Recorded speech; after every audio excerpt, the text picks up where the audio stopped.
Section 1.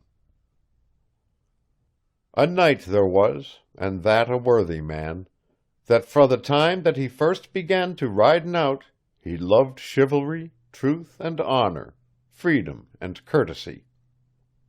The Canterbury Tales.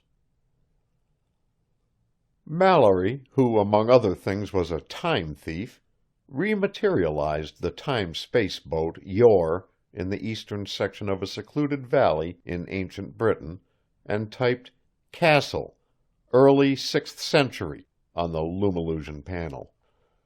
Then he stepped over to the control room telewindow and studied the three-dimensional screen. The hour was 8:00 p.m. The season summer. The year 542 A.D.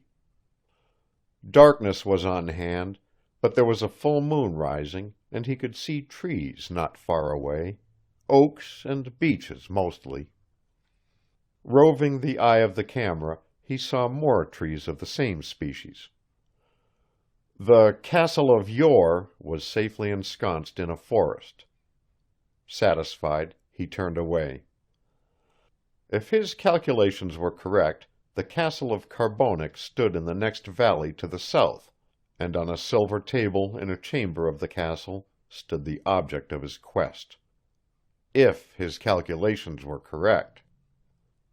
Mallory was not one to keep himself in suspense. Stepping into the supply room, he stripped down to his undergarments and proceeded to get into the custom-built suit of armor which he had purchased expressly for the operation. Fortunately, while duplication of early 6th century design had been mandatory, there had been no need to duplicate early 6th century materials, and sollerets, spurs, greaves, cuisses, breastplate, pauldrons, gorget, arm coverings, gauntlets, helmet, and chain-mail vest had all been fashioned of light-weight alloys that lent 10 times as much protection at 10 times less poundage. The helmet was his particular pride and joy. In keeping with the period piece after which it had been patterned, it looked like an upside-down metal wastepaper basket, but the one-way transparency of the special alloy that had gone into its construction gave him unrestricted vision, while 2 inbuilt audio amplifiers performed a corresponding service for his hearing. The outer surface of each piece had been burnished to a high degree, and he found himself a dazzling sight indeed when he looked into the supply-room mirror. This effect was enhanced no end when he buckled on his chrome-plated scabbard and red-hilted sword and hung his snow-white shield around his neck. His polished spear, when he stood it beside him, was almost anticlimactic. It should have been. It was a good 3 1/2 inches in diameter at the base, and it was as tall as a young flagpole. As he stood there looking at his reflection, the red cross in the center of the shield took on the hue of freshly shed blood. The period piece expert who had designed the shield had insisted on the illusion, saying that it made for greater authenticity, and Mallory hadn't argued with him. He was glad now that he hadn't. Raising the visor of his helmet, he winked at himself and said, "I hereby christen ye Sir Galahad." Next, he bethought himself of his steed. Armor clanking, he left the supply room and walked down the short passage to the rec-hall. The rec-hall occupied the entire forward section of the TSB and had been designed solely for the benefit of the time tourists, whom Mallory regularly conducted on past tours as a cover-up for the illegal activities which he pursued in between trips. In the present instance, however, the hall went quite well with the Yore's lumillusioned exterior, possessing, with its gallery-like mezzanine, its long snack table, and its imitation flagstone flooring, an early 6th century aspect of its own, an aspect marred only slightly by the anachronistic telewindows inset at regular intervals along the walls.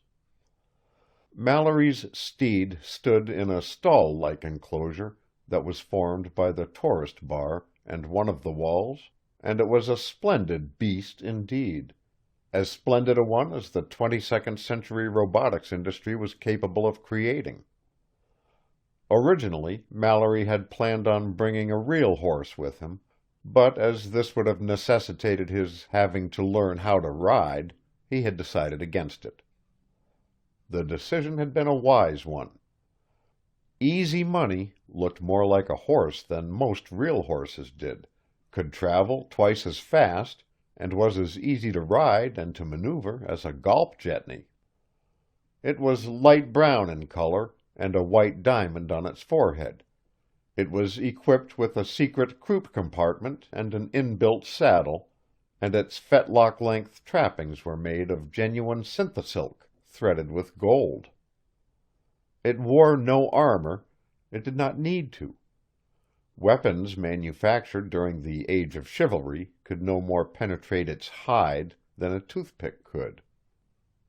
"Come on, Easy Money," Mallory encephalopathed. "You and I have a little job to do." The rohorse emitted several realistic whinnies, backed out of its stall, trotted smartly over to the side, and nuzzled his right pauldron. Mallory mounted, not gracefully, it is true, but at least without the aid of the winch he would have needed if his armor had been manufactured in the 6th century, and inserted the red pommel of his spear in the stirrup socket. Then, activating the Yore's lock, he rode across the imaginary drawbridge that spanned the mirage moat and set forth into the forest. As the portcullis closed behind him, symbolically bringing Phase 1 of Operation Sangreal to a close, he thought of Jason Perfidion. Standing in front of the floor-to-ceiling, wall-to-wall fireplace in the big balconied room, Perfidion said, "Mallory, you're wasting your time.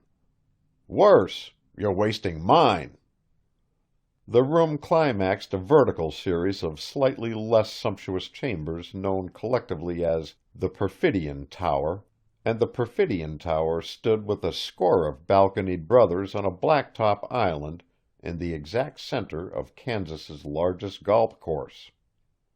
A short distance from the fraternal gathering stood yet another tower, the false tower into which Mallory had lumillusioned his TSB upon his arrival. On the golf terrace, as the blacktop island was called, everyone and everything conformed, or else. The room itself was known to time thieves as Perfidion's Lair. And yet there was nothing about Jason Perfidion, nothing physical, that is, that suggested the predator. He was Mallory's age, 33, tall, dark of hair, and strikingly handsome. He looked like, and was, a highly successful businessman with a triplex on Get-Rich-Quick Street, and he gave the impression that he was as honest as the day was long.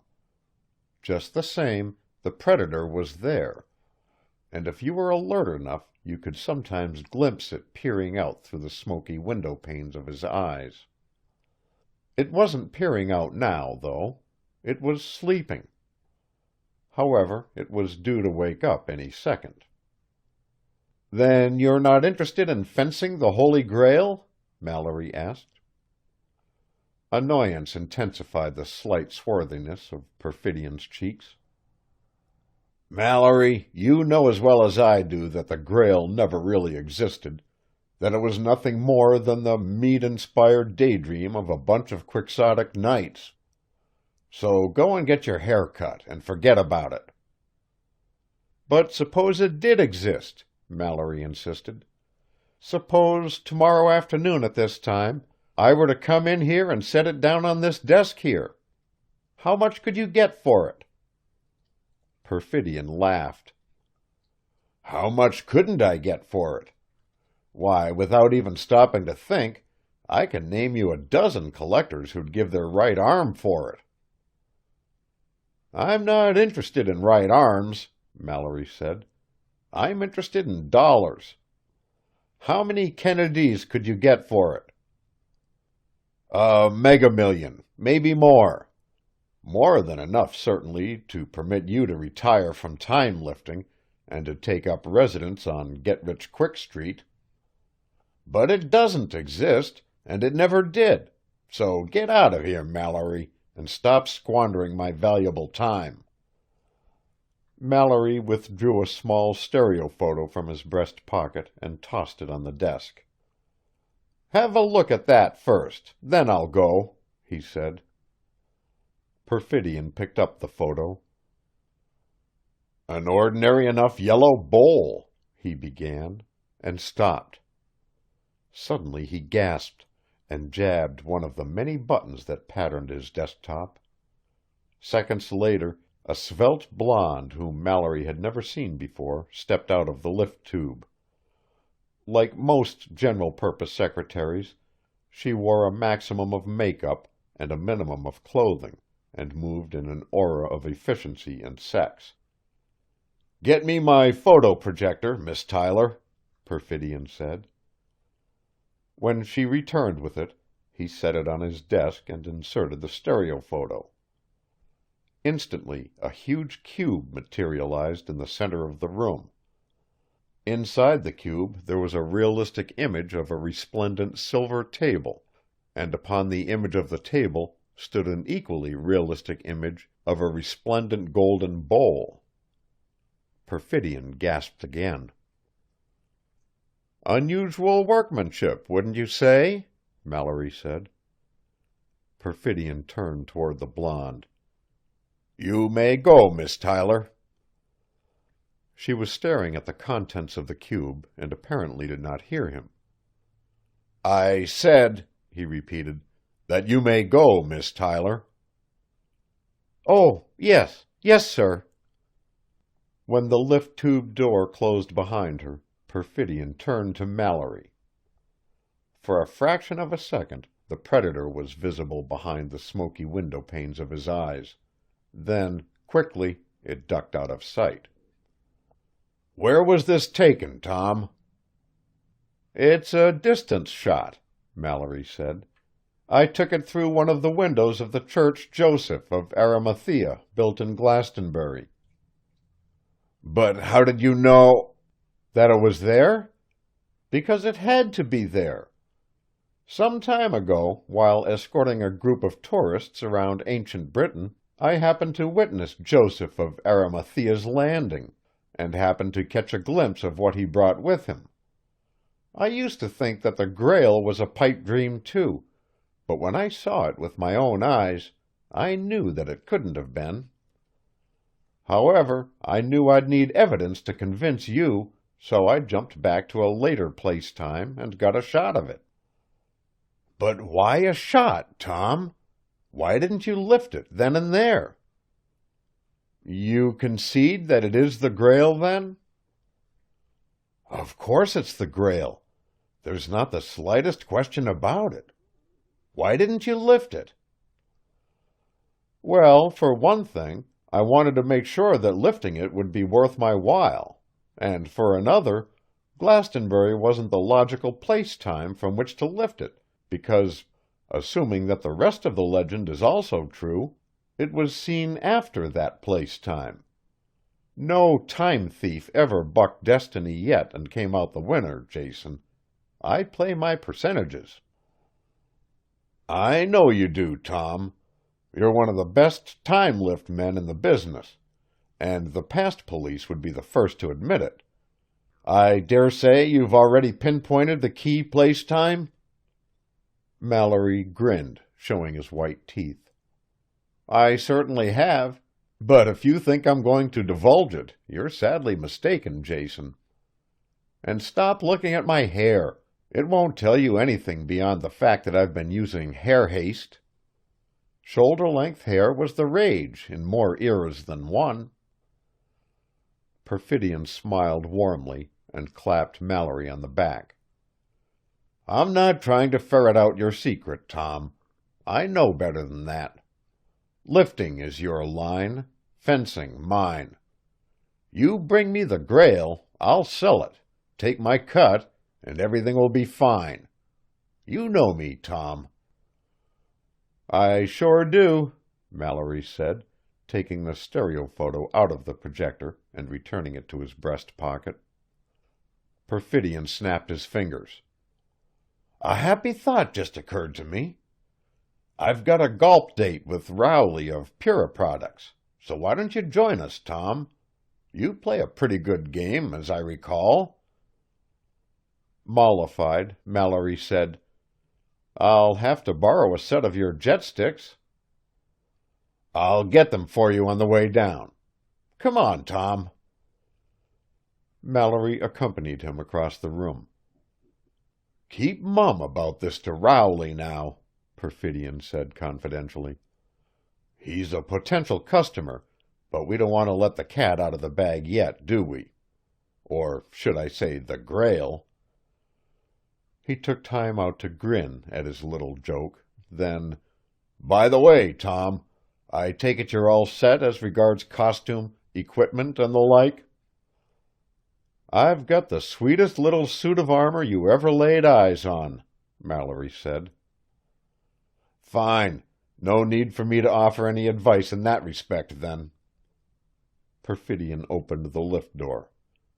"After you, Tom." They plummeted down the tube together. It had been a good game of golp, from Mallory's standpoint anyway. He had trounced Rowley roundly, and he would have inflicted similar ignominy upon Perfidion, had not the latter been called away in the middle of the game and been unable to return till it was nearly over. Oh well, Mallory thought, Encephalo guiding his rohorse through the ancient forest, there'll be other chances. Aloud, he said, "Step lively now, Easy Money, and let's get this caper over with, so we can return to civilization and start feeling what it's like to be rich." In response to the encephalo waves that had accompanied his words, Easy Money increased its pace, the infrared rays of its eye units illumining its way. In places, light from the rising moon seeped through the foliage, but otherwise darkness was the rule. The air was cool and damp, the sea was not far distant, and the sound of frogs and insects was omnipresent, and now and then there was the rustling sound of some small and fleeing forest creature.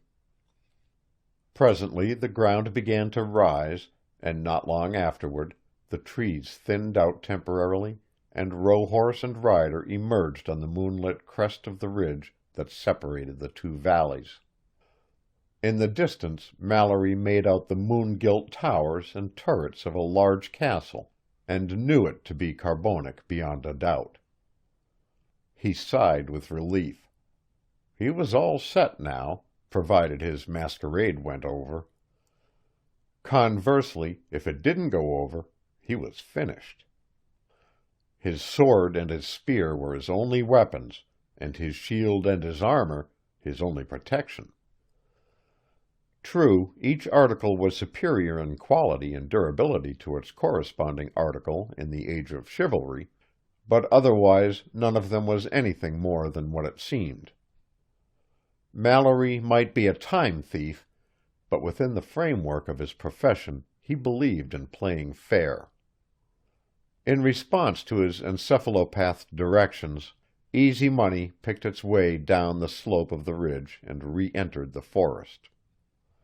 Not long afterward it stepped onto what was euphemistically referred to in that day and age as a highway, but which in reality was little more than a wide, hoof-trampled lane. As Mallory's entire plan of action was based on boldness, he spurned the shadows of the bordering oaks and beeches and encephalopathed the rohorse to keep to the center of the lane. He met no one, however, despite the earliness of the hour, nor had he really expected to. It was highly improbable that any freemen would be abroad after dark, and as for the knight-errants who happened to be in the neighborhood, it was highly improbable that any of them would be abroad after dark either. He grinned.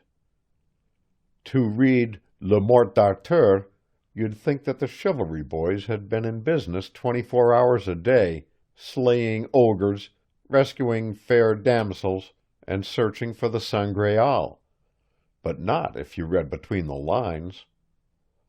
Mallory had read Arthur only cursorily, but he had had a hunch all along that in the majority of cases the quest for the Sangreal had served as an out, and that the knights of the Table Round had spent more time wenching and wassailing than they had conducting their so-called dedicated search, and the hunch had played an important role in the shaping of his strategy.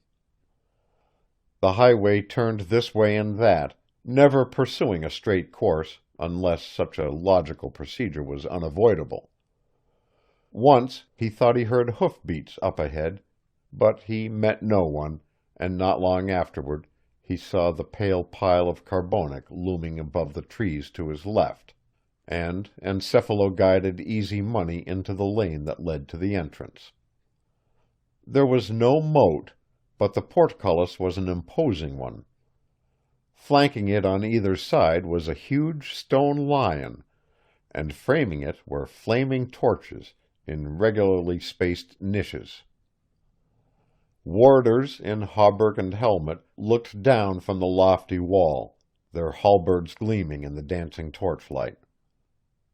Mallory swallowed. The moment of truth had arrived. He halted Easy Money and canted his white shield so that the red cross in its center would be visible from above. Then he marshalled his smattering of Old English. "I hight Sir Galahad of the Table Round," he called out in as bold a voice as he could muster. "I would rest my eyes upon the Sangreal." Instantly confusion reigned upon the wall as the warders vied with one another for the privilege of operating the cumbersome windlass that raised and lowered the portcullis, and presently, to the accompaniment of a chorus of creaks and groans and scrapings, the ponderous iron grating began to rise. Mallory forced himself to wait until it had risen to a height befitting a knight of Sir Galahad's caliber. Then he rode through the gateway and into the courtyard, congratulating himself on the effectiveness of his impersonation. "Ye will come unto the chamber of the Sangreal 60 paces down the corridor to thy left, eftsoon ye enter the chief fortress, Sir Knight," one of the warders called down. "And ye had arrived a little while afore, ye had encountered Sir Launcelot du Lake, the which did come unto the fortress and enter in, wherefrom he came out anon and departed." Mallory would have wiped his forehead, if his forehead had been accessible, and if his hands had not been encased in metal gloves. Fooling the warders was one thing, but passing himself off as Sir Galahad to the man who was Sir Galahad's father would have been quite another. He had learned from the pages of his near namesake's Arthur that Sir Launcelot had visited Carbonic before Sir Galahad had, but the pages had not revealed whether the time-lapse had involved minutes, hours, or years, and for that matter, Mallory wasn't altogether certain whether the second visit they described had been the real Sir Galahad's, which meant failure, or a romanticized version of his own, which meant success. His near namesake was murky at best, and reading him you were never sure where anybody was or when any given event was taking place. The courtyard was empty, and after crossing it, Mallory dismounted, and cephalopathed Easy Money to stay put, and climbed the series of stone steps that led to the castle proper. Entering the building unchallenged, he found himself at the junction of 3 corridors. The main one stretched straight ahead and debouched into a large hall. The other 2 led off at right angles, one to the left and one to the right. Boisterous laughter emanated from the hall, and he could see knights and other nobles sitting at a long banquet table. Scattered among them were gentlewomen in rich silks, and hovering behind them were servants bearing large demijohns. He grinned. Just as he had figured, King Pelles was throwing a wingding. Quickly, Mallory turned down the left-hand corridor and started along it, counting his footsteps. Rushes rustled beneath his feet, and the flickering light of wall torches gave him a series of grotesque shadows. He saw no one. All the servants were in the banquet hall, pouring wine and mead. He laughed aloud. 48 paces sufficed to see him to the chamber door. It was a perfectly ordinary door. Opening it, he thought at first that the room beyond was ordinary too. Then he saw the burning candles arranged along the walls, and beneath them, standing in the center of the floor, the table of silver, the table of the Sangreal. There was no Sangreal on the table, however. There was no Sangreal in the room, for that matter. There was a girl, though. She was huddled forlornly in a corner, and she was crying. Section 2. Mallory laid his spear aside, strode across the room, and raised the girl to her feet. "The Sangreal," he said, forgetting in his agitation the few odds and ends of Old English he had memorized. "Where is it?" She raised startled eyes that were as round and almost as large as plums. Her face was round too, and faintly childlike. Her hair was dark brown, and done up in a strange and indeterminate coiffure that was as charming as it was disconcerting. Her ankle-length dress was white, and there was a bow on the bodice that matched the plum blueness of her eyes. A few cosmetics, properly applied, would have turned her into an attractive woman, and even without them she rated a second look. She stared at him for some time, then, "Surely ye be an advision, sir?" she said. I know ye not." Mallory swung his shield around so that she could see the red cross. "Now do you know me?" She gasped, and her eyes grew even rounder. Sir Galahad! Oh, fair knight, wherefore did ye not say?" Mallory ignored the question. "The Sangreal," he repeated. "Where is it?" Her tears had ceased temporarily. Now they began again. "Oh, fair sir," she cried, "ye see tofore you a damsel at mischief, the which was given guardianship of the holy vessel at her own request, and bewrayed her trust, a damsel—" "Never mind all that," Mallory said. "Where's the Sangreal?" "I wot not, fair sir." "But you must know if you were guarding it." "I wot not whither it was taken." "But you must wot who took it." "Wot I well, fair knight. Sir Launcelot, the which is thy father, bare it from the chamber." Mallory was stunned. "But that's impossible. Sir Launcelot wouldn't steal the Sangreal." "Well I wot, fair sir, yet steal it he did. Came he unto the chamber, and saith, I hight Sir Launcelot du Lake of the Table Round, whereat I did see his armour to be none other. So then took he the vessel covered with the red samite, and bare it with him from the chamber, whereat I—" "How long ago?" "But a little while afore 8 of the clock. Sithen I have wept. I know now no good knight, nor no good man.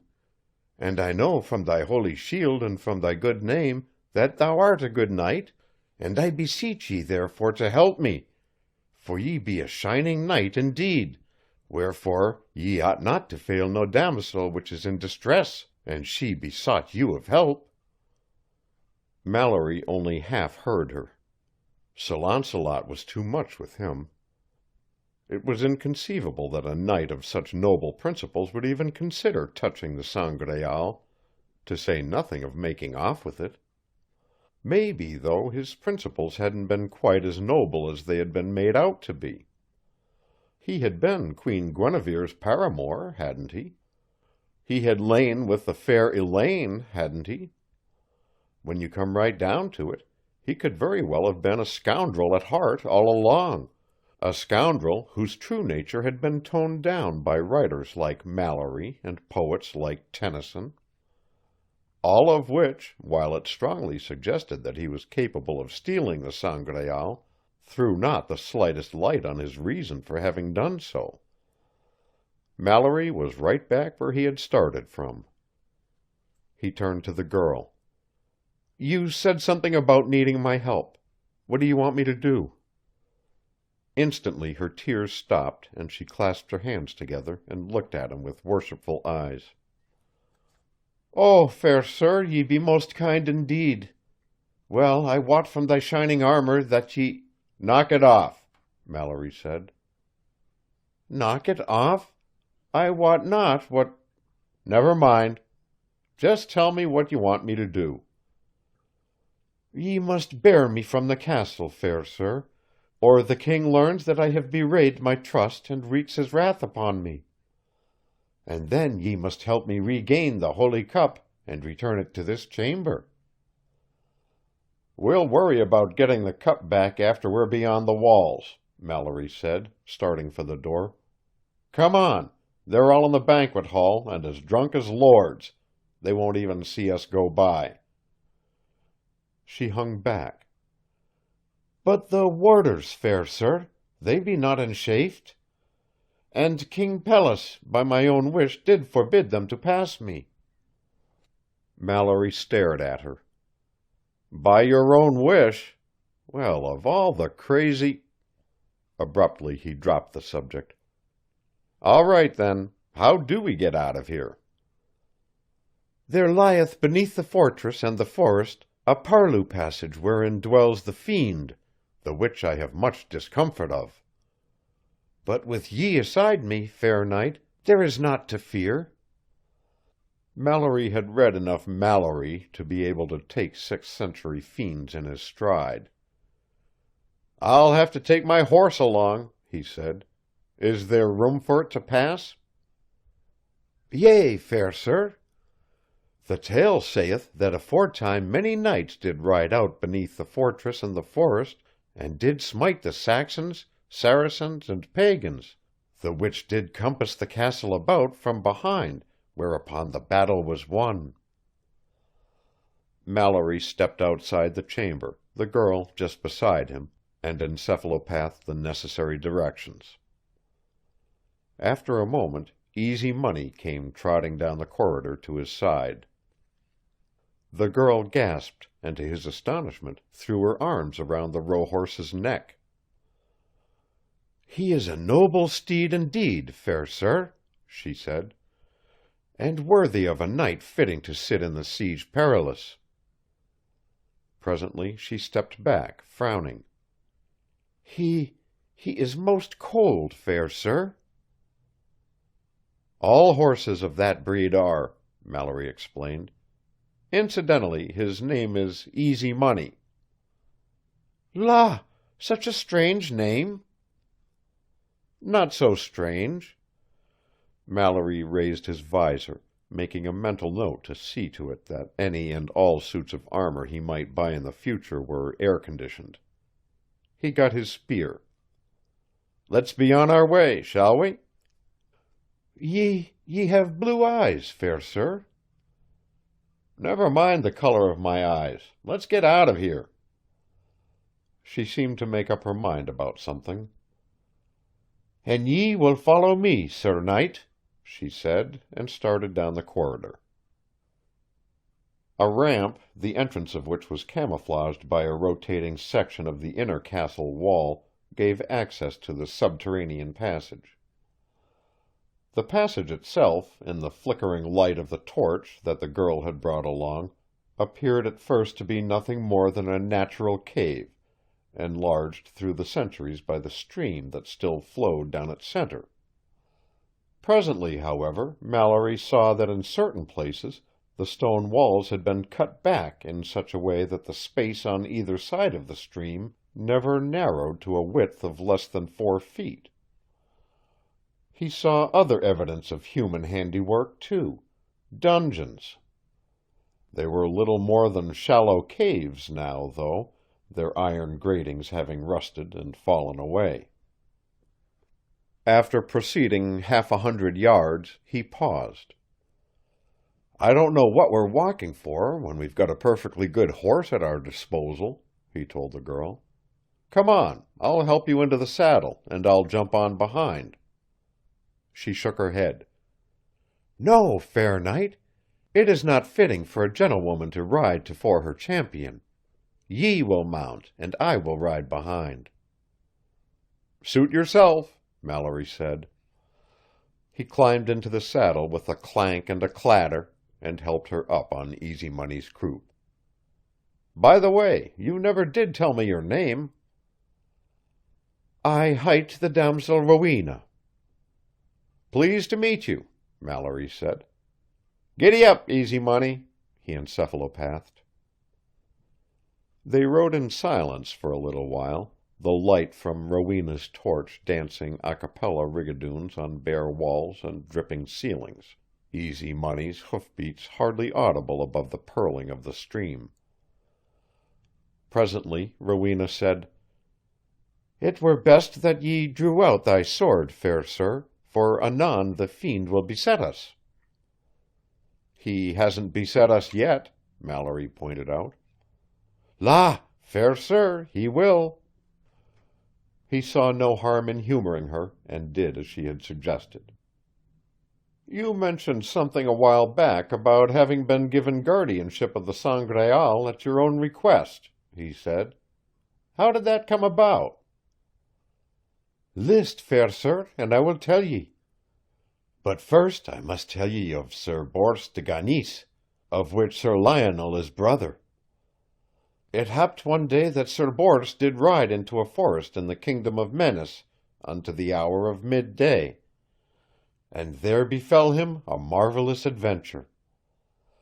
So he met at the departing of the two ways 2 knights that led Lionel, his brother, all naked, bounden upon a strong hackney, and his hands bounden tofore his breast. And every each of them held in his hands thorns, wherewith they went beating him so sore that the blood trailed down more than in 100 places of his body, so that he was all blood tofore and behind, but he said never a word. As he which was great of heart, he suffered all that ever they did to him, as though he had felt none anguish. Anon Sir Bors dressed him to rescue him that was his brother, and so he looked upon the other side of him, and saw a knight which brought a fair gentlewoman, and would have set her in the thickest place of the forest, for to have been the more sure out of the way from them that sought him. And she which was nothing assured cried with a high voice, Saint Mary, succour your maid, and anon she espied where Sir Bors came riding. And when she came nigh him, she deemed him a knight of the Round Table, whereof she hoped to have some comfort. And then she conjured him, by the faith that he ought unto him in whose service thou art entered in, and for the faith ye owe unto the high order of knighthood, and for the noble King Arthur's sake, that I suppose that made thee knight, that thou help me, and suffer me not to be shamed of this knight. When—" "Just a minute," Mallory interrupted, thoroughly bewildered and simultaneously afflicted with an irrational sense of déjà vu. "This gentlewoman you speak of, would she by any chance be you?" "Wit ye well, fair sir. When—" "But if she's you, why don't you use the first person singular instead of the third?" "I wot not what—" "Why don't you use I instead of she when you refer to yourself directly?" "It would not be fitting, fair knight. When Bors heard her say thus, he had so much sorrow there he nist not what to do. For if I let my brother be in adventure he must be slain, and that would I not for all the earth. And if I help not the maid she is shamed forever, and also she shall lose her virginity, the which she shall never get again. Then lift he up his eyes, and said weeping, Fair sweet lord, whose liege man I am, keep Lionel, my brother, that these knights slay him not, and for pity of you, and for Mary's sake, I shall succour this maid. Then dressed be him unto the knight the which had the gentlewoman, and then—" "Hist!" Mallory whispered. "I heard something." For a moment the light flared wildly, as though she had nearly dropped the torch. "Whence came the sound, fair knight?" "From the other side of the stream." He peered into the vacillating shadows, but saw nothing but the darker shadows of one of the innumerable man-made caves. The sound he had brought to mind the dull clang that metal makes when it collides with stone, and it had been so faint as to have been barely audible above the purling of the stream. Thinking back, he was not altogether certain that he had heard it at all. "My imagination's getting the best of me, I guess," he said presently. "There's no one there." Her warm breath penetrated the crevices of his gorget and fanned the back of his neck. Ye ween not that it could have been the fiend prowling?" "Of course I ween not. Relax, and finish your story. But get to the point, will you?" "An it so please. And then Sir Bors cried, 'Sir Knight, let your hand off that maiden, or ye be but dead.' And then he set down the maiden, and was armed at all pieces, save he lacked his spear. Then he dressed his shield, and drew out his sword, and Bors smote him so hard that it went through his shield and habergeon on the left shoulder. And through great strength he beat him down to the earth, and at the pulling out of Bors' spear, there he swooned. Then came Bors to the maid, and said, 'How seemeth it to you of this night ye be delivered at this time?' 'Now, sir,' said she, 'I pray you lead me there as this knight had me.' 'So shall I do gladly,' and took the horse of the wounded knight, and set the gentlewoman upon him, and so brought her as she desired. 'Sir Knight,' said she, 'ye have better sped than ye weened, for an I had lost my maidenhood, 500 men should have died for it. What knight was he that had you in the forest?' 'By my faith,' said she, 'he is my cousin. So wot I never with what engine that fiend enchafed him, for yesterday he took me from my father privily. For I nor none of my father's men mistrusted him not, and if he had had my maidenhead, he should have died for the sin, and his body shamed and dishonored forever, thus as—' Shh!" This time Mallory was certain that he had heard something. The sound had had much in common with the previous sound, except that it had suggested metal scraping against, rather than colliding with, stone. Directly across the stream was another cave, this one shallow enough to permit the torchlight to penetrate its deeper shadows, and looking into those shadows he caught a faint gleam of reflected light. Rowena must have caught it too, for he heard her gasp behind him. "It were best that I thank ye now for thy great kindness, fair knight," she said. "For anon we be no longer on live." "Nonsense," Mallory said. "If this fiend of yours is anywhere in the vicinity, he's probably more afraid of us than we are of him." The cave was behind them now. Peradventure he hath already had meat," Rowena said hopefully. "The tale saith that an the fiend be filled, he becomes aweary and besets not them the which do pass him by in peace." "I'll keep my sword handy just in case he changes his mind," Mallory said. "Meanwhile, get on with your autobiography. Only for Pete's sake, cut it short, will you?" "An it please, fair sir. Thus as the fair gentlewoman stood talking with Sir Bors, there came 12 knights seeking after her, And anon she told them all how Bors had delivered her, and they made great joy, and besought him to come to her father, a great lord, and he should be right welcome. Truly, said Bors, that may not be at this time, for I have a great adventure to do in this country. So he commended them unto God and departed. The fair gentlewoman did grieve mickle to see him leave, and she saith, Sir Knights, noble was the service that brave knight did render unto thy liege's daughter in the saving of her maidenhead, the which she could never get again, for that be none other than his own brother, the which he faughted. Therefore noble must be both his king and his cause, wherefore it be befitting that a gentlewoman of thy liege's daughter's nature leave the castle of her father betimes, that she may render fitting service to her succor's cause, and be worthy of his deed. Thus spake this fair gentlewoman, whereat she did mount upon her palfrey, and so departed her from thence, and did ride as fast as her palfrey might bear her. Whereupon, after many days, she came to the castle of Carbonek, and did seek out King Pelles, and did beseech him that she might be made guardian of the Sangreal, whereat he did graciously consent to her request, and did consent also that she be made prisoner in the fortress by her own wish. And now she was bewrayed her trust, fair sir, and the table of silver whereon the Sangreal stood stands empty. For some time after she finished talking, Mallory was silent. Was she trying to pull his leg, he wondered?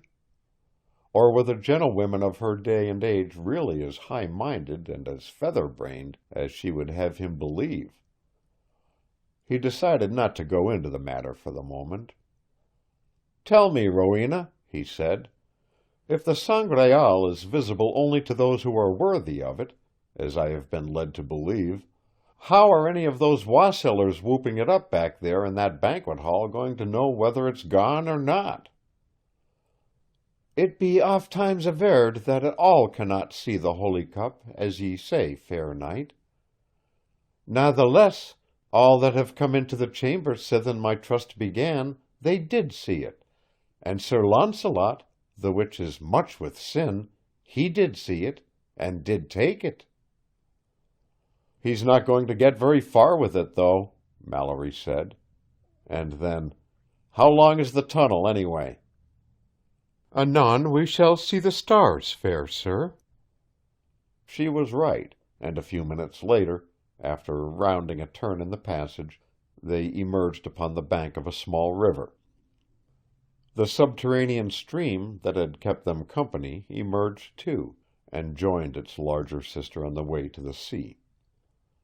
On either hand, cliffs rose up, and the susurrus of waves breaking on sand could be heard in the distance. Mallory guided Easy Money upstream to where the cliffs dwindled down to thickly forested slopes. It took him but a moment to orientate himself, and presently rohorse and riders were headed in the direction of the highway. "Now," said he, "if you'll tell me where you want to be dropped off, I'll see what I can do about getting the Grail back." There was a brief silence. Then, An ye wish, ye may leave me here."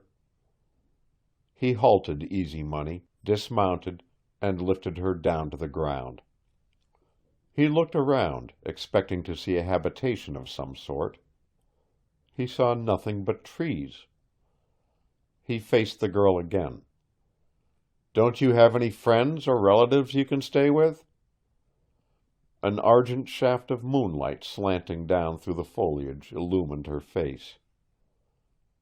"There be none nigh, fair sir, nor none nearer than 100 miles. I shall abide your again coming here in the forest." Mallory stared at her. She didn't look, or act either, for that matter, as though she knew enough to get in out of the rain.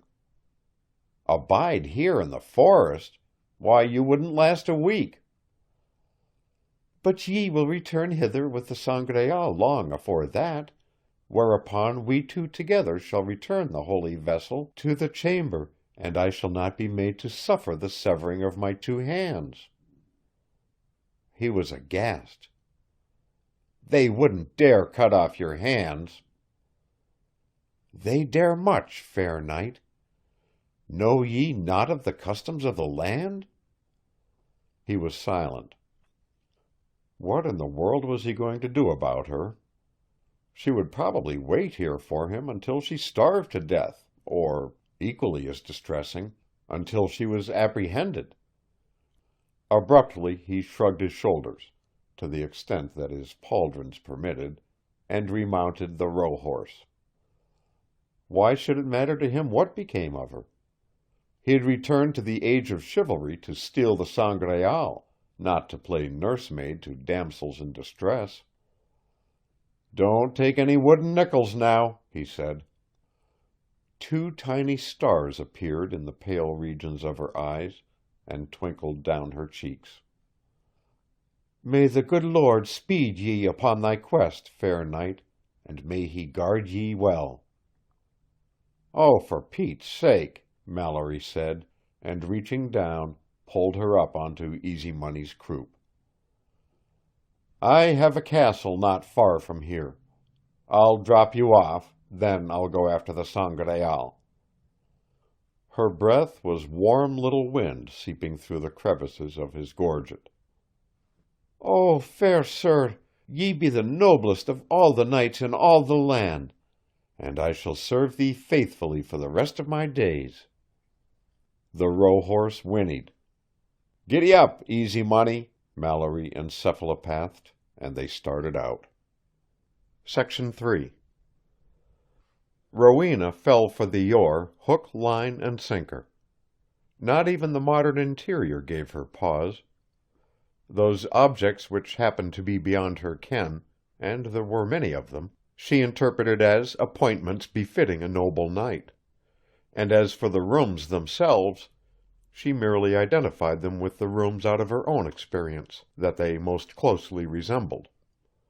Thus the rec hall became the banquet hall, the supply room became the kitchen, the control room became the sorcerer's tower, the tourist compartments became the sleeping tower, Mallory's bedroom office became the lord's quarters, the lavatory became the chapel, and the generator room became the dungeon.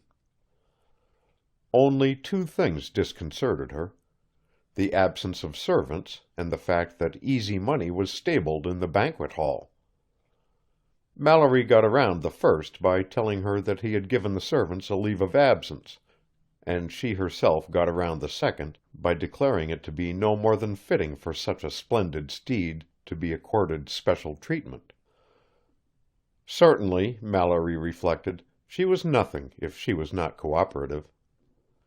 After showing her around, he wasted no time in getting down to the business on hand, and stepping into the control room, he punched out the data necessary to take the Yore back to 7:15 p.m. of the same day, and to rematerialize it 1/2 mile west of its present position, as an overlap was bound to occur.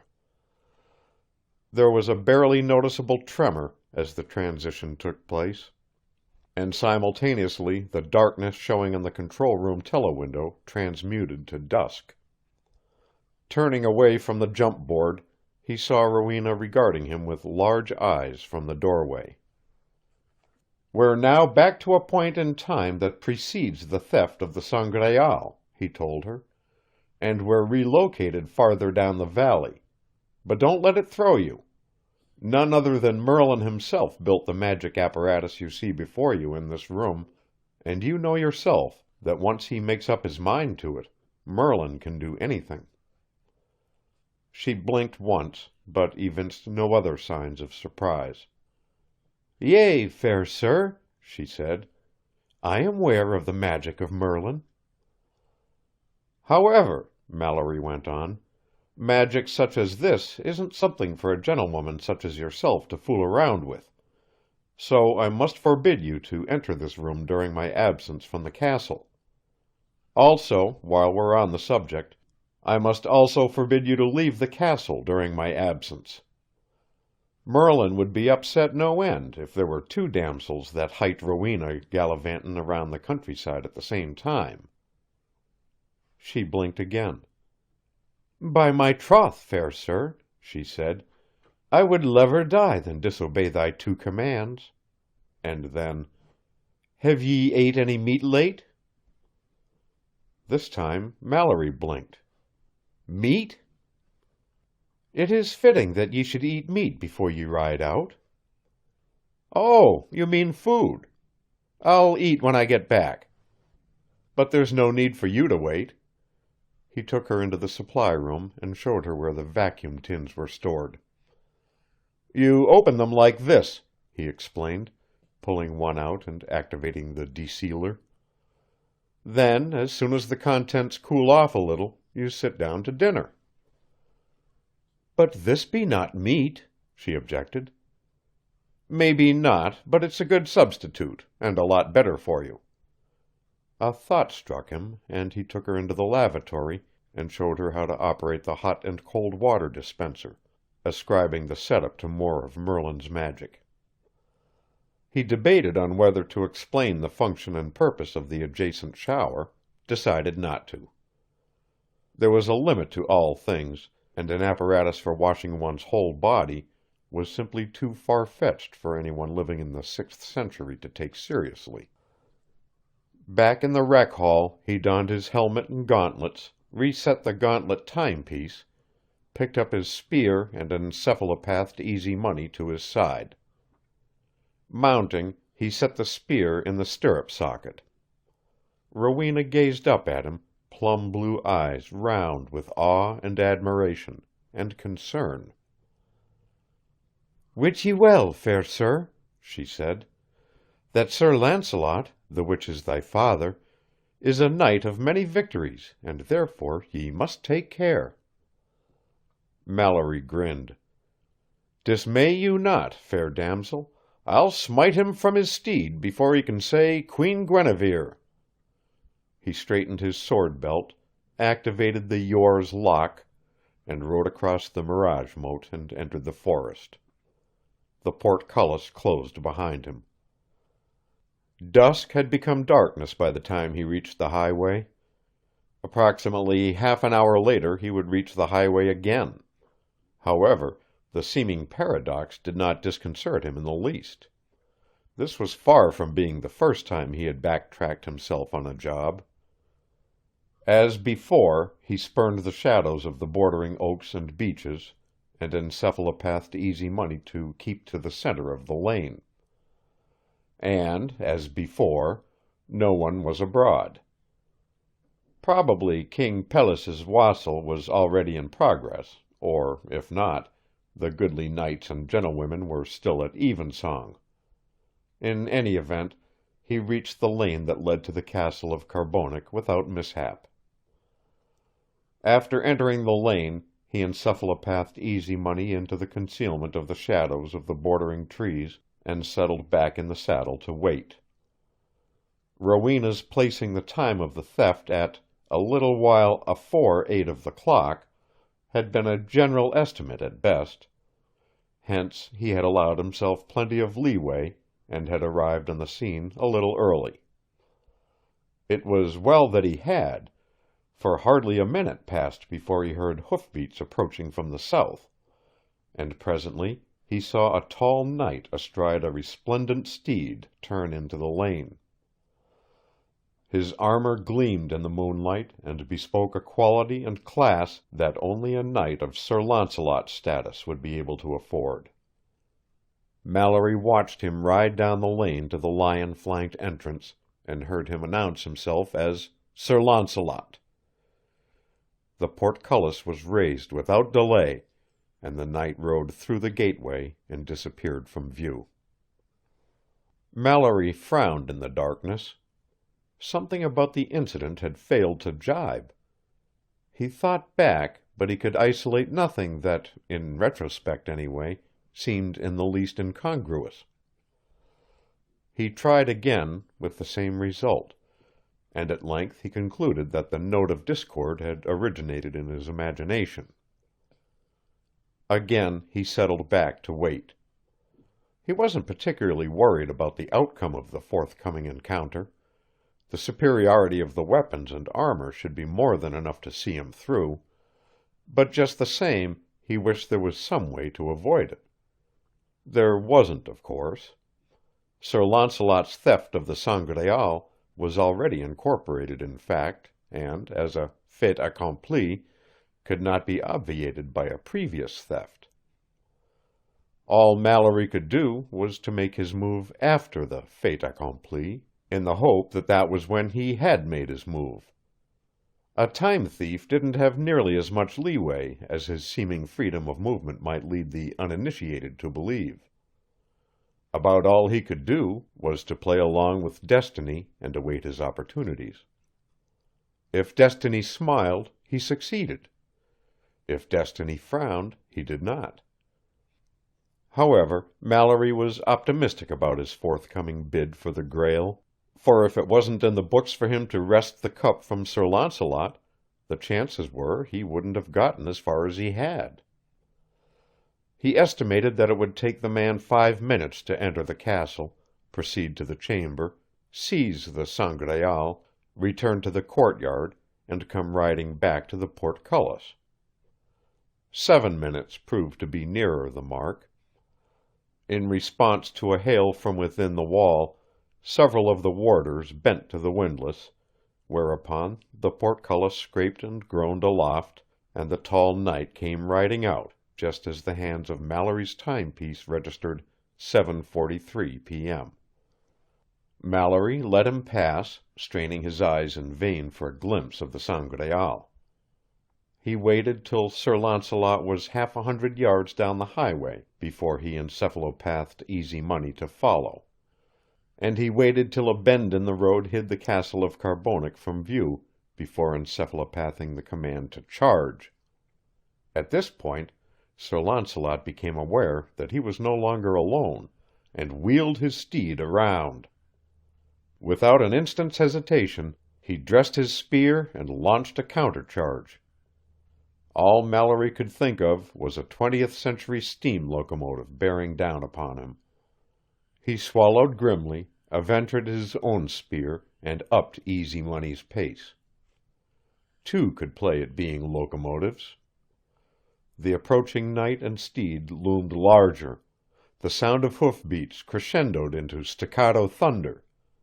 The spear pointing straight toward Mallory's breastplate had something of the aspect of a jet-propelled flagpole. Hurriedly he got his shield into position. Maybe the man would spot the red cross, realize its significance, and slow down. If he spotted it, he gave no sign, and only came the faster. Mallory braced himself for the forthcoming impact. However, the impact never occurred. At the last moment his antagonist directed the spear point at Mallory's helmet, did something that made it separate itself from the shaft to the accompaniment of a gout of incandescence, and come streaking through the air like a little comet. Mallory tried to dodge, but he would have been equally as successful if he had tried to dodge a real comet. There was a deafening clang in the region of his left audio amplifier, and the whole left side of his face went numb. Just before he blacked out, he saw the oncoming knight veer his steed, wheel it around, and ride off. A peal of all too familiar laughter drifted back over the man's shoulder. "Now," said the rent-a-robogogue, "you will try again. A is for atom, B is for bomb, C is for conform, D is for dollar, E is for economy, and F is for fun. What comes after F?" The boy Mallory squirmed in his ABC chair. "I don't know what comes next, and I don't care."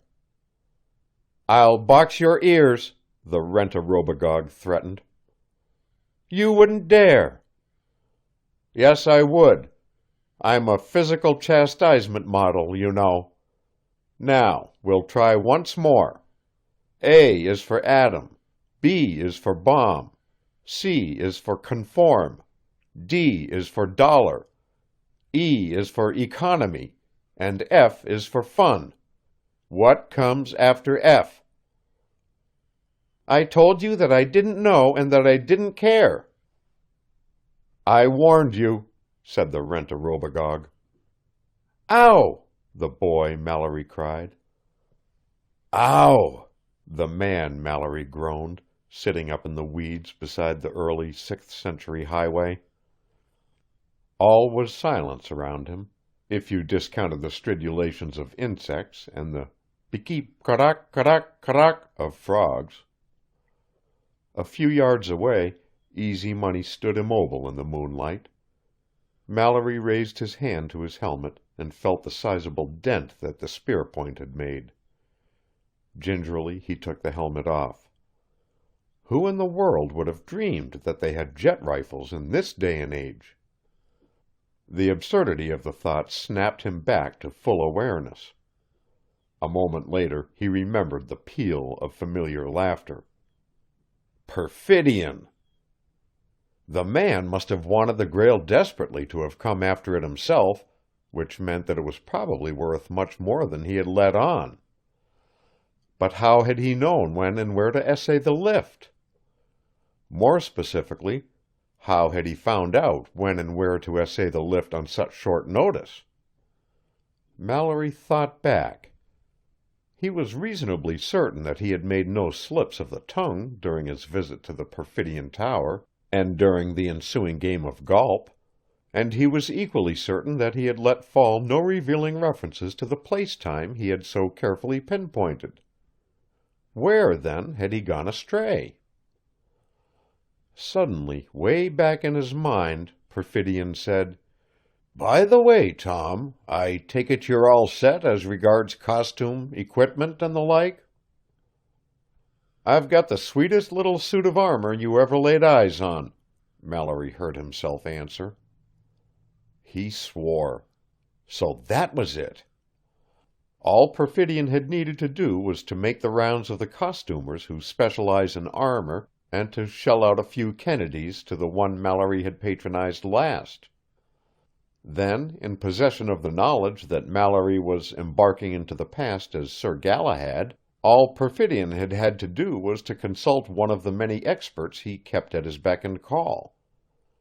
The expert had undoubtedly told him where Sir Galahad was supposed to have found the Grail before taking it to Sarras, and, equally as important, approximately when the event was supposed to have taken place. Further questions could not have failed to elicit the additional information that Sir Launcelot had come to the chamber of the Sangreal before Sir Galahad had, and from this Perfidion had undoubtedly deduced that Sir Launcelot could very well have been a time thief in disguise too, and that the man, having arrived on the scene first, could very well have been responsible for the Grail's so-called return to heaven, despite what legend said to the contrary. Certainly it had been a gamble worth taking, and obviously Perfidion had taken it. And won the jackpot. But that didn't mean he was going to keep the jackpot. Not by a long shot. Mallory encephalopathed Easy Money to his side and pulled himself to his feet with the help of the left stirrup and hung his helmet on the pommel. Then he picked up his spear and clambered into the saddle. "We're not beat yet, Easy Money," he said. "Giddy up!" Easy Money whinnied, stamped its feet, and started back toward the Yore. A short while later they passed the lane that led to the castle of Carbonek. Presently Mallory heard the clip-clop of approaching hoof-beats, and not wanting to risk an encounter in his weakened condition, he encephalo-guided the rohorse off the highway and into the deep shadows of a big oak. There was something tantalizingly familiar about the horse and rider coming down the highway. Small wonder. The horse was Easy Money, and the rider was himself. He was on his way to the castle of Carbonek to lift the Holy Grail. Mallory gazed after his retreating figure disgustedly. "Sucker," he said.